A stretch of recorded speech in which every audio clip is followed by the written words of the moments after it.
ভাবুন তো একটা দেশের সীমান্ত যেখানে জিরো লাইনে মাটির ওপর শুয়ে বন্দুক তাক করে পজিশন নিয়ে রয়েছে ভারতের বিএসএফ জওয়ানরা, আর তার ঠিক বিপরীতে দাঁড়িয়ে রয়েছে বাংলাদেশের বর্ডারের জওয়ানরা। পরিস্থিতি এতটাই উত্তপ্ত যে একটা ভুল পদক্ষেপ আর শুরু হয়ে যেতে পারে একটা রক্তক্ষয়ী সংঘাত।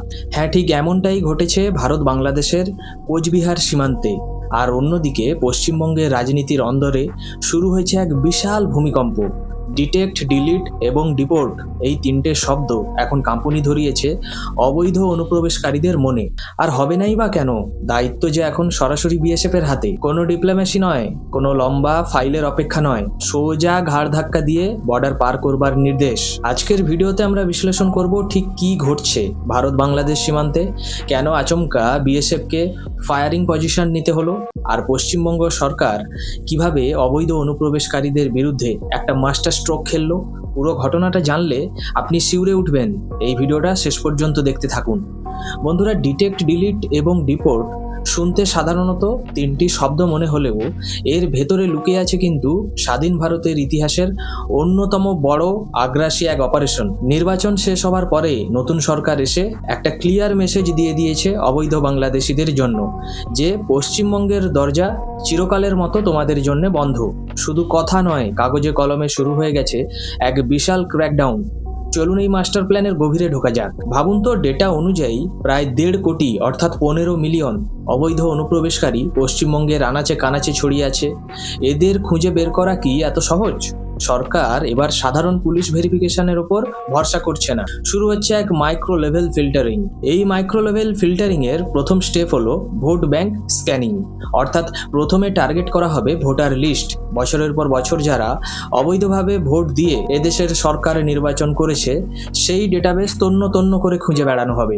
দ্বিতীয় পলিসি হলো ওয়েলফেয়ার স্কিম ট্র্যাকিং, অর্থাৎ রেশন কার্ড, স্বাস্থ্যসাথী বা অন্যান্য সরকারি স্কিমের সুযোগ সুবিধাভোগীদের তালিকা ধরে ধরে চেকিং হবে। যারা করদাতাদের টাকায় ফ্রিতে সুবিধা নিচ্ছিল তাদের এবার আইডেন্টিফাই করা হবে। তৃতীয় হলো এসআইআর এক্সারসাইজ, অর্থাৎ আগে যে সমস্ত নন এলিজিবল ভোটারদের চিহ্নিত করা হয়েছিল সেই ডেটাবেসকে কাজে লাগিয়ে এই ডিটেকশন প্রসেসকে আরও ধারালো করা হচ্ছে। ধরা পড়ে যাওয়ার পরে শুধু জেলে পোড়া নয়, কিন্তু সরকার আঘাত হানছে এক অবৈধ ইকোসিস্টেমের একেবারে মূলে। সরকারি রেকর্ড থেকে নাম চিরতরে মুছে দেওয়া হবে। এর মানে হলো ওই ব্যক্তির কোনো আইনি অস্তিত্ব ভারতে আর থাকবে না। আধার ব্লকিং, অর্থাৎ তাদের যে আধার কার্ড, প্যান কার্ড বা অন্যান্য জাল পরিচয়পত্র, এগুলো সব ব্লক করা হবে। বায়োমেট্রিক ডেটা এমনভাবে ফ্ল্যাগ করা হবে যাতে কোনোভাবেই নতুন করে আর আধার কার্ড বানাতে না পারে। আর্থিক সংযোগ ছিন্ন, অর্থাৎ আধার ব্লক হওয়ার সাথে সাথেই ব্যাংক অ্যাকাউন্ট, রেশন এবং সব কিছু রাতারাতি ফ্রিজ হয়ে যাবে। অর্থাৎ বেঁচে থাকার জন্য যে জাল সিস্টেম তারা বানিয়েছিল তার মেরুদণ্ড ভেঙে দেওয়া হবে। আগে কি হতো? অবৈধ অনুপ্রবেশকারী ধরা পড়লে পুলিশ তাদের কোর্টে তুলতো, তারপর এক্সটার্নাল অ্যাফেয়ার্স মিনিস্ট্রি বা ME এর মাধ্যমে ফাইল যেত বাংলাদেশে। 5-6 বছর সেই ফাইল ঢাকা বা দিল্লির কোনো টেবিলে ধুলো খেত, আর বাংলাদেশ সরকার তার কোনো জবাবই দিত না। ভারত চাইলেও তাদের ফেরত পাঠাতে পারতো না। কিন্তু এবার this is the biggest game changer. কোনো ডিপ্লোম্যাসি নয়, কোনো লম্বা ফাইলের অপেক্ষা নয়। স্টেট পুলিশ এবার সরাসরি এই অবৈধ অনুপ্রবেশকারীদের ধরে বর্ডার ডিস্ট্রিক্টে নিয়ে গিয়ে তুলে দেবে বিএসএফের হাতে। বিএসএফ এবার বর্ডার গার্ডস বাংলাদেশ অর্থাৎ বিজিবিকে জানাবে এই ঘটনাটি। তারা যদি এদের হাসি মুখে গ্রহণ না করে তাহলে সোজা অসম মডেল ফলো করা হবে, অর্থাৎ ঘাড় ধরে জিরো লাইন পার করে পুশব্যাক করানো হবে। কিন্তু এখন সবথেকে বড় মাস্টার স্ট্রোক কি জানেন? CAA এর রক্ষা কবচ। এখানেই আসে আসল টুইস্ট। অনেকেই বলতে পারেন এটা কি অমানবিক নয়? একদমই না, কারণ এই অপারেশনের সাথে যুক্ত হয়েছে CAA বা নাগরিকত্ব সংশোধনী আইন। যারা ধর্মীয় নিপীড়নের শিকার হয়ে প্রাণের ভয়ে সম্মান বাঁচাতে বাংলাদেশ বা পাকিস্তান বা আফগানিস্তান থেকে ভারতে এসেছেন, যেমন হিন্দু, বৌদ্ধ, খ্রিস্টান, শিখ, জৈন ও পার্সি, তাদের কিন্তু একদমই ভয় পাওয়ার কিছু নেই।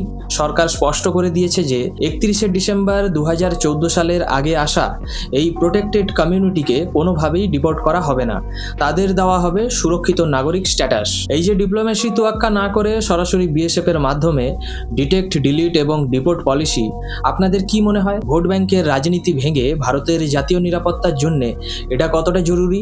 কমেন্ট বক্সে ঝড় তুলুন, আমরা জানতে চাই আপনাদের মতামত। বন্ধুরা, পলিটিক্যাল করিডোর থেকে এবার আমাদের নজর সরাতে হবে সোজা গ্রাউন্ড জিরোতে। গত 22শে মে কোচবিহার সীমান্তে এমন একটা ঘটনা ঘটেছে যা হলিউড বা বলিউডের কোনো থ্রিলার সিনেমার ক্লাইম্যাক্সকেও হার মানাবে। বর্ডারে মাঝে মাঝেই ছোটখাটো ঝামেলা হয়, কিন্তু এবার বিষয়টা ছিল সম্পূর্ণ আলাদা, একেবারে ওয়ার লাইক ইন্টেন্সিটি বা যুদ্ধের মতো পরিস্থিতি। চলুন এই হাই ভোল্টেজ ড্রামার কারণগুলো আপনাদের সামনে তুলে ধরি।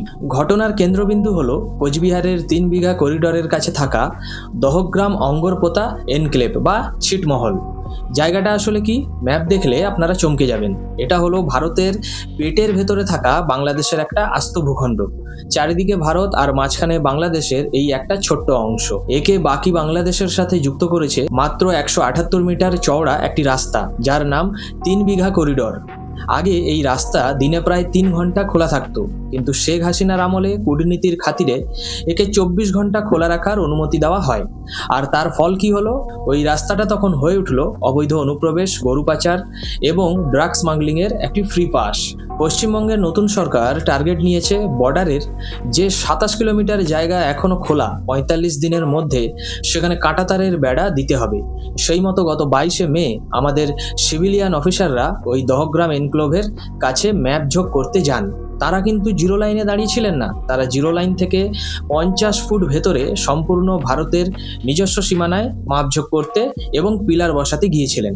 ঠিক সেই সময় প্রথমে কিছু বাংলাদেশি সাধারণ মানুষ এবং তার পরপরই বর্ডার গার্ডস, বাংলাদেশের সশস্ত্র জওয়ানরা সেখানে হাজির হন। তারা দাবি করতে শুরু করেন যে আন্তর্জাতিক নিয়ম অনুযায়ী জিরো লাইন থেকে 150 গজের বা প্রায় 450 ফুট এর মধ্যে কোনো কনস্ট্রাকশন করা যায় না।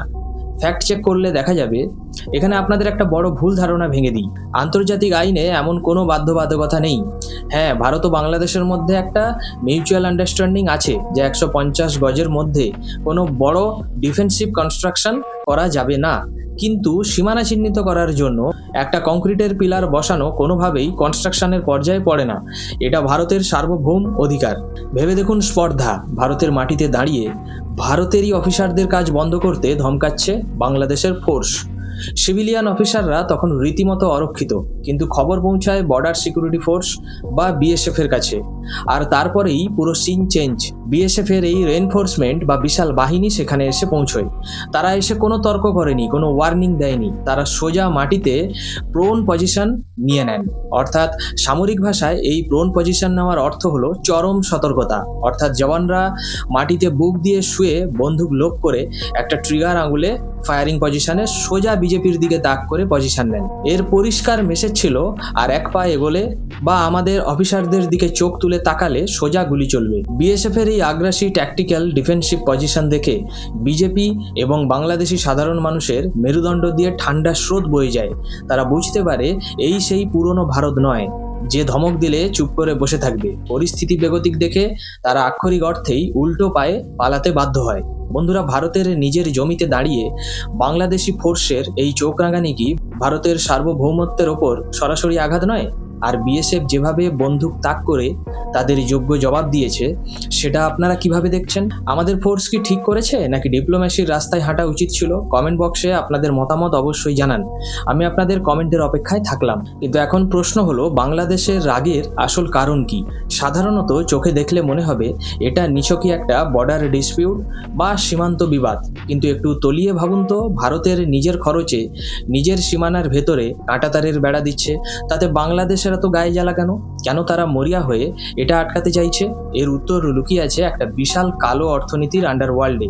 আসুন এই জিওপলিটিক্যাল এবং ক্রিমিনাল নেক্সাসের ডার্ক সিক্রেটগুলোকে ডিকোড করি। হাজার হাজার কোটি টাকার অবৈধ ইকোসিস্টেম, অর্থাৎ বর্ডারে যে 27 কিলোমিটার জায়গা এখনো খোলা, সেটা আসলে কোনো সাধারণ সীমান্ত নয়। কোচবিহার, মালদা, মুর্শিদাবাদ, নদিয়া থেকে শুরু করে উত্তর ও দক্ষিণ 24 পরগনার এই খোলা বর্ডারগুলো হলো স্মাগলারদের গোল্ড মাইন। বছরের পর বছর ধরে এই রুটগুলো দিয়ে অবৈধভাবে চলছে হাজার হাজার কোটি টাকার অবৈধ ব্যবসা। কি নেই সেই তালিকায়? গরু পাচার, রাতের অন্ধকারে শত শত গবাদি পশু পার হয়ে যায়। জাল নোট ও ড্রাগস, ভারতের অর্থনীতিকে ভেতর থেকে পঙ্গু করবার জন্যে, জাল নোট এবং যুব সমাজকে শেষ করবার জন্য ড্রাগের রমরমা কারবার চলে ওই রুট দিয়ে। হিউম্যান ট্রাফিকিং, সবথেকে ভয়ঙ্কর হলো নারী ও শিশু পাচার এবং অবৈধ অনুপ্রবেশ। এই স্মাগলিং সিন্ডিকেটগুলোর জাল দুই দেশের ছড়ানো। ভারতের পুলিশ যখন এদের তাড়া করে, এরা খুব সহজেই খোলা বর্ডার দিয়ে বাংলাদেশে পালিয়ে যায়। পরিস্থিতি ঠান্ডা হলে আবার ফিরে আসে। ফেন্সিং হয়ে গেলে এই পুরো আন্ডারওয়ার্ল্ডের মেরুদণ্ড এক লহমায় ভেঙে যাবে। অনুপ্রবেশে ফ্রি পাস, অর্থাৎ কোচবিহারের দহগ্রাম অঙ্গরপোতা এনক্লোভের কথাই আগেই বলেছি। একে বাংলাদেশের মূল ভূখণ্ডের সাথে যুক্ত করছে 178 মিটারের 3 বিঘা করিডর। শুরুতে চুক্তি ছিল দিনে মাত্র 3 ঘন্টার জন্য এই করিডোর খোলা থাকবে, কিন্তু শেখ হাসিনার আমলে সম্পর্ক ভালো থাকায় একে 24 ঘন্টার জন্য খুলে দেওয়া হয়। আসল খেলা এই এনক্লেভ হয়ে উঠেছে ভারতের পেটের ভেতরে অনুপ্রবেশের একটা ওপেন ডোর বা খোলা দরজা। এখান দিয়ে ঢুকে অবৈধ মাইগ্রেন্টরা খুব সহজেই ভারতের অন্যান্য রাজ্যে ছড়িয়ে পড়ে। বাংলাদেশের ভয় হলো কাঁটাতারের বেড়া পড়ে গেলে এই 24 ঘন্টার ফ্রি পাস চিরতরে বন্ধ হয়ে যাবে। আরও একটা কারণ হলো পলিটিক্যাল ও রেডিক্যাল শিফট, যেটা সব থেকে বড় বিপদের কারণ। এই রাগের পেছনে একটা গভীর রাজনৈতিক এবং উগ্রবাদী কারণও রয়েছে। বাংলাদেশে সম্প্রতি যে রাজনৈতিক পট পরিবর্তন ও নির্বাচন হয়েছে, তাতে বর্ডার লাগোয়া জেলাগুলোতে জামাতে ইসলামের মতো কট্টরপন্থী এবং রেডিক্যাল সংগঠনগুলো বিপুল সমর্থন পেয়েছে। এই কট্টরপন্থী আইডিওলজির মানুষজনই খোলা বর্ডার দিয়ে ভারতে ইনফিলট্রেট করে অনুপ্রবেশ করে। এরা শুধু কাজের খোঁজে আসে না, এরা এসে বর্ডারের ডেমোগ্রাফি বা জনসংখ্যার সমীকরণও বদলে দেয়। এদের মাধ্যমে আসে টেরর ফান্ডিং বা সন্ত্রাসবাদের টাকা। কাঁটাতারের বেড়া এই রেডিক্যাল এলিমেন্টদের ভারতে ঢোকার রাস্তায় সরাসরি প্রাচীর তুলে দেবে। আর ঠিক এই কারণেই বাংলাদেশের বর্তমান রাজনৈতিক শক্তি এবং আন্ডারওয়ার্ল্ড সিন্ডিকেটগুলো এত মরিয়া হয়ে উঠছে। যখন এত হাজার হাজার কোটি টাকার কালো ব্যবসা বন্ধ হওয়ার জোগাড়, তখন সিন্ডিকেটগুলোর মাথায় হাত পড়াটাই স্বাভাবিক। আর অভিযোগ উঠছে এই যে স্মাগলিং মাফিয়া এবং রেডিক্যাল গোষ্ঠীগুলোর চাপেই বর্ডার গার্ডস বা বাংলাদেশ এতটা আগ্রাসী হয়ে ভারতের ফেন্সিং আটকানোর চেষ্টা করছে। আন্তর্জাতিক নিয়মের দোহাই দেওয়াটা তো একটা অজুহাত মাত্র। আসল লক্ষ্য হলো যে কোনো মূল্যে এই অবৈধ ব্যবসার দরজাটাকে খোলা রাখা। বন্ধুরা, এই যে স্মাগলিং সিন্ডিকেট, রেডিক্যাল গোষ্ঠী আর বর্ডার গার্ডস, এরা একটা অশুভ আঁতাত। কাঁটাতার বেড়া কি পারবে এই নেক্সাসকে পুরোপুরি ধ্বংস করতে, নাকি আমাদের আরও কড়া কোনো সামরিক পদক্ষেপ নেওয়া উচিত? আপনাদের মতামত কমেন্ট বক্সে ঝড় তুলুক। আমি জানতে চাই আপনারা কি ভাবছেন। যদি ভাবেন এই অনুপ্রবেশের সমস্যা শুধু পশ্চিমবঙ্গের, তাহলে আপনি মস্ত বড় ভুলের মধ্যে রয়েছেন। বিশেষ করে শুধু কয়েকজন মানুষের বর্ডার পার হয়ে কাজের খোঁজে আসার মধ্যে সীমাবদ্ধ নেই এটা কোনো স্লো পয়জন বা ক্যান্সার, যা ভেতর থেকে গোটা ভারতকে কুড়ে কুড়ে খাচ্ছে। চলুন এই ন্যাশনাল সিকিউরিটি থ্রেট বা জাতীয় নিরাপত্তার বিপদের লেয়ারগুলো একটা একটা করে ডিকোড করি। প্রথমটি হলো পেটের দায়ের আড়ালে টেরর নেটওয়ার্ক ও স্লিপার সেল। ভুল ধারণা থেকে বেরিয়ে আসুন যে এরা সবাই শুধু গরিব মানুষ যারা পেটের দায়ে বর্ডার পার হচ্ছে। এদের ভিড়ে মিশে ভারতে ঢুকছে জামাতুল মুজাহিদ্দিন বাংলাদেশ, এই রকম ভয়ঙ্কর জঙ্গি সংগঠনের সদস্যরা। পশ্চিমবঙ্গ হলো এদের গেটওয়ে। এরা খোলা বর্ডার দিয়ে ঢোকে, জাল ডকুমেন্টস বানায়, আর তারপর সেই জাল পরিচয়ের ওপর ভিত্তি করে ছড়িয়ে পড়ে দিল্লি, মুম্বাই, বেঙ্গালুরু, কেরালার মতো ভারতের বিভিন্ন প্রান্তে। এরা তৈরি করে স্লিপার সেল। আর এদের ফাইন্যান্সিং বা টাকার যোগান কোত্থেকে আসে? ওই যে বর্ডারের গরু পাচার, ড্রাগস আর জাল নোটের র্যাকেট, সেই কালো টাকাই ব্যবহার হয় ভারতের বুকে টেরর ছড়ানোর কাজে। দ্বিতীয় হলো ডেমোগ্রাফিক শিফট, জনসংখ্যার সাইলেন্ট ইনভেনশন। বর্ডার লাগোয়া জেলাগুলোতে একটু চোখ বোলালেই শিউরে উঠতে হয়। 1947 সালের দেশভাগের সময় যে জায়গাগুলো হিন্দু বা অন্য সম্প্রদায়ের মেজরিটি ছিল, আজ সেখানে তারা মাইনরিটি বা সংখ্যালঘু হয়ে গেছে। আর মাথায় রাখবেন, এটা কোনো ম্যাজিক নয় বা কোনো ন্যাচারাল পপুলেশন গ্রোথ নয়, এটা হলো প্ল্যান্ট মাইগ্রেশন। এই অবৈধ অনুপ্রবেশকারীরা যখন দলে দলে ঢোকে, তখন তারা তাদের স্মাগলিংয়ের কালো টাকা এবং পেশি শক্তির জোরে স্থানীয় গরিব, আদিবাসী এবং ভূমিপুত্রদের কোণ ঠাসা করে দেয়। তাদের কালচার, তাদের আইডেন্টিটি বিপন্ন হয়ে পড়ে। আর সব থেকে বড় ট্র্যাজেডি হলো স্রেফ ভোট ব্যাংকের লোভে বছরের পর বছর ধরে এদের মাথার ওপর রাজনৈতিক ছাতা ধরা পড়েছে। এবার আসি সব থেকে ভয়ঙ্কর এবং সেন্সিটিভ পয়েন্টে। শিলিগুড়ি করিডর ভারতের ম্যাপের দিকে তাকালে দেখবেন মাত্র 20 থেকে 22 কিলোমিটার চওড়া একটা অত্যন্ত সরু জায়গা, যা ভারতের মূল ভূখণ্ডের সাথে গোটা উত্তর পূর্ব ভারতকে যুক্ত করেছে। একে বলা হয় ভারতের চিকেন স্নেক ভাবুন তো, ঠিক এই স্ট্র্যাটেজিক জায়গাটার আশেপাশে যদি লাখ লাখ অবৈধ অনুপ্রবেশকারী বসতি স্থাপন করে তাহলে কি হবে? এক্সটার্নাল ইন্টেলিজেন্স এজেন্সি, বিশেষ করে পাকিস্তানের আইএসআই, এই অবৈধ বাংলাদেশিদের প্রক্সি হিসেবে ব্যবহার করে গুপ্তচর বৃত্তির জন্য। এর একটা বড় কারণ হলো দায় এড়ানো। এদের দিয়ে কোনো নাশকতা করালে পাকিস্তান খুব সহজেই বলতে পারবে, এরা তো আমাদের লোক নয়, এরা তো বাংলাদেশি। কাল যদি কোনো যুদ্ধের পরিস্থিতি তৈরি হয়, কল্পনা করুন বর্ডারে যুদ্ধ লেগেছে, আমাদের ফৌজের কনভয় অস্ত্রশস্ত্র ও শিলিগুড়ি করিডোর দিয়ে উত্তর পূর্ব ভারতে যাচ্ছে। সেই সময় যদি অনুপ্রবেশকারীরা, যারা অলরেডি ওখানে বসে আছে, তারা যদি এক্সট্রিমিস্ট বা আইএসআই এর নির্দেশে ভারত থেকে হামলা চালায়, যদি তারা রাস্তা ব্লক করে দেয় বা আর্মিদের কনভয়ে স্যাবোটেজ করে, পুরো উত্তর পূর্ব ভারত দেশের মূল ভূখণ্ড থেকে বিচ্ছিন্ন হয়ে যেতে পারে তখন।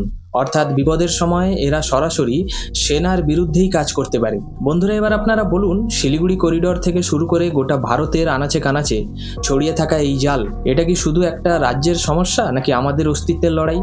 ভারতের জাতীয় নিরাপত্তা রক্ষায় সেনার পাশাপাশি আমাদের সাধারণ নাগরিকদের কতটা অ্যালার্ট থাকা উচিত? কমেন্ট বক্সে আপনাদের মতামত অবশ্যই জানাবেন, আমরা প্রতিটা কমেন্ট পড়ি। আজ আমরা দেশের ইতিহাসের এক চরম এবং ঐতিহাসিক সন্ধিক্ষণে দাঁড়িয়ে আছি। দশকের পর দশক ধরে স্রেফ ভোট ব্যাংকের নামে যে নোংরা রাজনীতির ওপর ভর করে দেশের সুরক্ষাকে নিলামে চড়ানো হচ্ছিল, আজ তার কফিনে শেষ পেরেকটা পোঁতা হচ্ছে। যে স্মাগলিং, সিন্ডিকেট এবং রেডিক্যাল ইকোসিস্টেমের জাল বিস্তার করে ভারতের অর্থনীতি, সংস্কৃতি এবং ডেমোগ্রাফিকে ভারত থেকে ফোকলা করে দেওয়া হচ্ছিল, সরকার এই ডিটেক্ট, ডিলিট এবং ডিপোর্ট পলিসি সেই জালের মেরুদণ্ডটাই ভেঙে দিয়েছে। আজ বাংলাদেশ সরকার তাদের বর্ডার গার্ডস বা বিজিপি এবং এই কালোবাজারি মাফিয়াদের কাছে একটা ক্লিয়ার কাট মেসেজ পৌঁছে গেছে, এটা বদলানো ভারত। ভারতের জমি ব্যবহার করে, ভারতের করদাতাদের টাকায় বেঁচে থেকে ভারতের বুকে ছুরি মারার দিন এবার চিরতরে শেষ। বর্ডারের জিরো লাইনে দাঁড়িয়ে থাকা আমাদের বিএসএফ জওয়ানরা আজ শুধু পাহারাদার নয়, তারা রুদ্রমূর্তিও ধারণ করেছেন। তাদের ওই প্রোন পজিশন এবং তাক করা বন্দুকের নল গোটা বিশ্বকে বুঝিয়ে দিচ্ছে, দেশের মাটির 1 ইঞ্চিও আমরা ছাড়ব না। কাঁটাতারের বেড়া বসানোর কাজ কারো রক্তচক্ষুকে পরোয়া না করেই চলবে। আর যারা বেআইনিভাবে এই দেশের মাটিতে বসে শ্বাস নিচ্ছে, তাদের ঘাড় ধরে জিরো লাইন পার করবার কাজটাও চলবে রকেট স্পিডে। কোনো ডিপ্লোম্যাটিক ফাইলের অপেক্ষা আর ভারত করবে না। একটা কথা খুব পরিষ্কারভাবে মনে রাখবেন, পশ্চিমবঙ্গ ভারতের শুধু একটা রাজ্য নয়, এটা পূর্ব ভারতের প্রধান দরজা, এবং ওই দরজায় যদি ঘুণ ধরে তবে গোটা দেশের সুরক্ষা কাঠামো তাসের ঘরের মতো ভেঙে পড়বে। তাই পশ্চিমবঙ্গকে সুরক্ষিত করবার অর্থ হলো কাশ্মীর থেকে কন্যাকুমারী গোটা ভারতকে সুরক্ষিত করা। শিলিগুড়ি করিডোর থেকে শুরু করে দেশের প্রত্যেকটা কোনায় লুকিয়ে থাকা স্লিপার সেল এবং শত্রুদের সমূলে বিনাশ করা। এই মহা অপারেশনে ফৌজের লড়াই বর্ডারে, আর আমাদের লড়াই সোশ্যাল মিডিয়ায় সঠিক তথ্য এবং সচেতনতা ছড়ানোর মাধ্যমে। বর্ডার বিএসএফের এই আগ্রাসী নো ননসেন্স অ্যাকশনে এবং সরকারের এই মাস্টার প্ল্যানকে আপনি কিভাবে দেখছেন? আপনার কি মনে হয়, এতদিনে জমে থাকা এই ডেঞ্জারাস জঞ্জাল কি সত্যি সাফ করা সম্ভব, নাকি এর পেছনে লুকিয়ে আছে আরও কোনো বড় চক্রান্ত? আপনার মূল্যবান, সৎ এবং নির্ভীক মতামত এখনই কমেন্ট বক্সে জানাবেন। কমেন্ট বক্সে ঝড় তুলুন, কারণ আপনাদের এই কমেন্ট আরও 10 জনের চোখ খুলে দিতে পারে। ভিডিওটি বিশ্লেষণ, ইনফরমেটিভ, লজিক্যাল এবং রিয়েলিস্টিক লাগলে এখনই ভিডিওতে একটা লাইক করুন। নিজের পরিবার, আত্মীয় ও বন্ধুবান্ধবদের হোয়াটসঅ্যাপ গ্রুপে শেয়ার করে এই লুকোনো সত্যিটা সবার সামনে তুলে ধরুন। আর হ্যাঁ, চ্যানেলটি সাবস্ক্রাইব করে বেল আইকনটি প্রেস করতে একদমই ভুলবেন না। দেখা হচ্ছে পরের ভিডিওতে এমন কোনো বিস্ফোরক, আনকাট ও চোখ খুলে দেওয়া বিশ্লেষণ নিয়ে। ততক্ষণ সতর্ক থাকুন, সুরক্ষিত থাকুন। জয় হিন্দ, বন্দে মাতরম।